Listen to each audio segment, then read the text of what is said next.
நம்ம எல்லாருக்கும் வாழ்க்கையில ஒரு தடவையாச்சு சாமி கனவு பேய் கனவுல வந்திருக்கும். அதே நமக்கு ஒரு யோசிச்சிருக்கீங்களா? இதுக்கு பின்னாடி பெரிய ரகசியம் இருக்கு. அதை பத்தி இப்ப உங்களுக்கு நான் தெளிவா எக்ஸ்பிளைன் பண்றேன். இது பார்ட் 2 வீடியோ. பார்ட் 1 வீடியோ நீங்க இன்னும் பார்க்கலனா போய் இதை போய் கண்டிப்பா பாருங்க. அப்பதான் நான் சொல்ற விஷயம் உங்களுக்கு தெளிவா புரியும். கீழே டிஸ்கிரிப்ஷன்லயும் மேல ஐ பட்டன் லிங்க் தரேன். இந்த வீடியோ பாஸ் பண்ணிட்டு போய் அதை போய் பார்த்துட்டு வாங்க.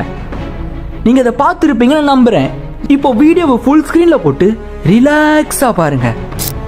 கனவுல எப்படி நம்ம கடவுள்கள்லாம் பார்க்குறோம், அப்போ கடவுள் வாழ்ற தேவலோகம் ஒன்று இருக்கா நீங்க கேட்டீங்கன்னா ஆமா, கண்டிப்பா இருக்கு. அந்த தேவலோகத்துக்கு நம்ம ஆன்மா எல்லாம் பயணம் செஞ்சு போகும். ஆனா எல்லா ஆன்மாக்கும் அனுமதி கிடையாது.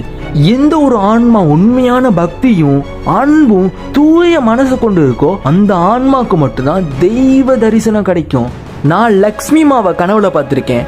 உங்க கனவுல யாரு வந்தாங்கன்னு கமெண்ட்ல சொல்லுங்க. இப்ப பேய் கனவு பார்த்தோம்னா, பேய்கள் வாழ்ற லோகம் ஒன்று இருக்கான்னு கேட்டீங்கன்னா ஆமா, கண்டிப்பா இருக்கு. ஆனா நம்மளோட ஆன்மா அந்த லோகத்துக்கு போகவே முடியாது.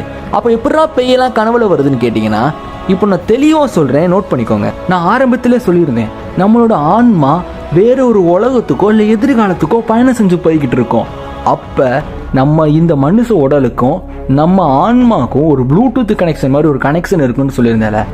நமக்கு பேய் கனவு எப்படி வருதுன்னு பாத்தீங்கன்னா, மனுஷனாவே பிறந்து வாழவே பிடிக்கலன்னு சொல்லிட்டு தற்கொலை பண்றாங்க பாத்தீங்களா, அவங்க தான் பேய்களா சுத்துறாங்க. அந்த மனுஷனுக்கு 80 வருஷம் இந்த பூமியில காலகட்டம்னா அந்த மனுஷன் 80 வருஷம் பூமியில வாழ்ந்துதான் ஆகணும். அதுதான் விதியே. இப்ப உங்களுக்கு என்ன பிரச்சனைனா, இவங்க தப்பி தவறி மந்திரவாதிங்க கிட்ட மாட்டிக்கிட்டாங்கன்னா அவங்களால திரும்ப மனித உடல் எடுக்கவே முடியாது. முழுக்க முழுக்க மந்திர லோகத்திலையும் அந்த மந்திரவாதி கட்டுப்பாட்டிலையும் சிக்கி தவிச்சிருவாங்க. சப்ஸ்கிரைப் பண்ணாம பாக்குறீங்கன்னு நினைக்கிறேன். மறக்காம அந்த சப்ஸ்கிரைப் பட்டனை ஒரு தட்டி விடுங்க. இதுல இருந்து தப்பிக்கிறதுக்காக தான் பக்கத்துல இருக்க ஏதாவது உடலை தேர்ந்தெடுத்து அதுக்குள்ள புகுந்த ட்ரை பண்ணுவாங்க. எப்போனா நம்ம ஆழமா தூங்கும் போது, நம்மளோட ஆன்மா வேறொரு உலகத்துக்கு போகும்போது இதான சரியான சமயம் இந்த உடம்புக்குள்ள புகுறலாம் ட்ரை பண்ணுவாங்க. ஆனா நீங்க பயப்படவே பயப்படாதீங்க. உங்களோட பாதுகாக்கிற கடவுள் எப்பயுமே உங்க பக்கத்துல இருப்பாரு.